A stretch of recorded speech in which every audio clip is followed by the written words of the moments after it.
ఈరోజు దేవుని వాగ్దానం యెహోషువ గ్రంథము 3వ అధ్యాయం 7వ వచనం. నిన్ను గొప్ప చేయ మొదలుపెట్టెదను, నిన్ను గొప్ప చేయ మొదలుపెట్టెదను.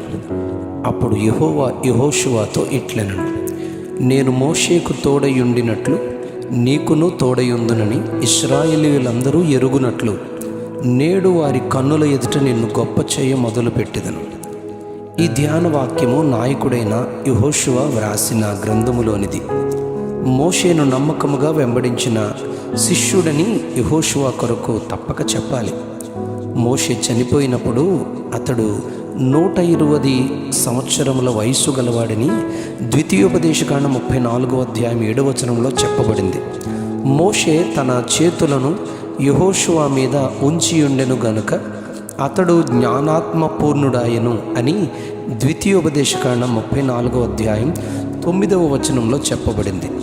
యెహోషువ గ్రంథం 1వ అధ్యాయం 5వ వచనంలో దేవుడైన యెహోవా యెహోషువతో ఇలా చెప్తారు, నేను మోషేకు తోడయుండినట్లు నీకును తోడయుందును, నిన్ను విడువను, నిన్ను ఎడబాయను. నిబ్బరము కలిగి ధైర్యముగా ఉండము, నిబ్బరము కలిగి జాగ్రత్తగా కలిగి బహు ధైర్యముగా ఉండము. ఈ ధర్మశాస్త్ర గ్రంథమును నీవు బోధింపక తప్పిపోకూడదు. దానిలో వ్రాయబడిన ప్రకారము చేయుటకు నీవు జాగ్రత్త పడుము. దివారాత్రము దానిని ధ్యానించిన యెడల నీ మార్గమును వర్ధిల్ల చేసుకుని చక్కగా ప్రవర్తించదువని యెహోషువకు దేవుడు 1వ అధ్యాయము 7వ వచనం నుండి 9వ వచనాల్లో ధైర్యపరిచి మాట్లాడి ఆజ్ఞాపించినట్లు గమనిస్తాం.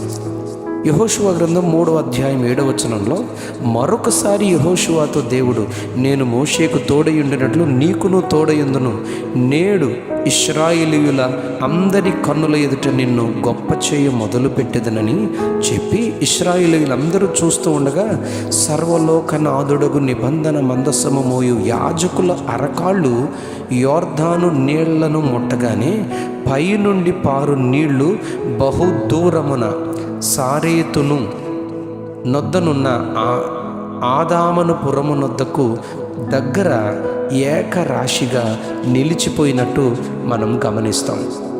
యెహోషువ గ్రంథం 4వ అధ్యాయం 14వ వచనంలో సేనలో ఇంచుమించు 40,000 మంది యుద్ధ సన్నద్ధులై 140,000 మంది యుద్ధ సన్నద్ధులై యుద్ధము చేయుటకు యెహోవా సన్నిధిలో యెరికో మైదానములకు వచ్చినప్పుడు యెహోవా ఇశ్రాయేలీయులందరి ఎదుట యెహోషువను గొప్ప చేశారు గనుక వారు మోషేను గౌరవపరిచినట్లు అతని బ్రతుకు దినములన్నిటను అతని గౌరవపరిచిరి అని రాయబడింది.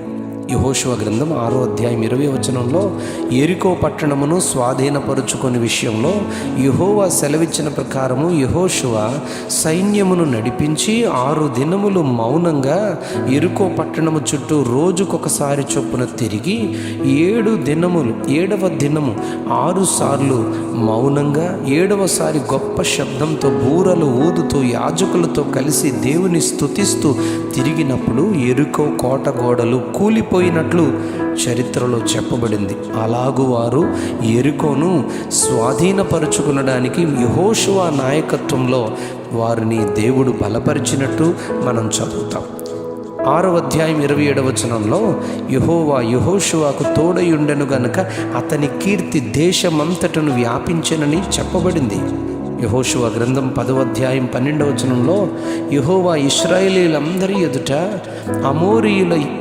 అమోరీయులను యుద్ధములో అప్పగించిన దినమున ఇశ్రాయేలీయులు వినుచుండగా యెహోషువ ఇలాగు ప్రార్థన చేశారు, సూర్యుడా నీవు గిబియోనులో నిలువుము, చంద్రుడా నీవు అయ్యాలోను లోయలో నిలువుము అని ప్రకటింపగా సూర్యుడు ఆకాశ మధ్యమున నిలిచి ఇంచుమించు ఒకనాడెల్లా అస్తమింప త్వరపడలేదు అని చెప్పబడింది. అవును, యెహోషువతో యెహోవా మాట్లాడినట్టుగా నేడు వారి కన్నుల ఎదుట నిన్ను గొప్ప చేయ మొదలుపెట్టెదను అన్నట్లే ఇలాంటి కార్యముల ద్వారా ఇశ్రాయేలీయుల మధ్య యెహోషువను ఆయన గొప్ప చేశారు.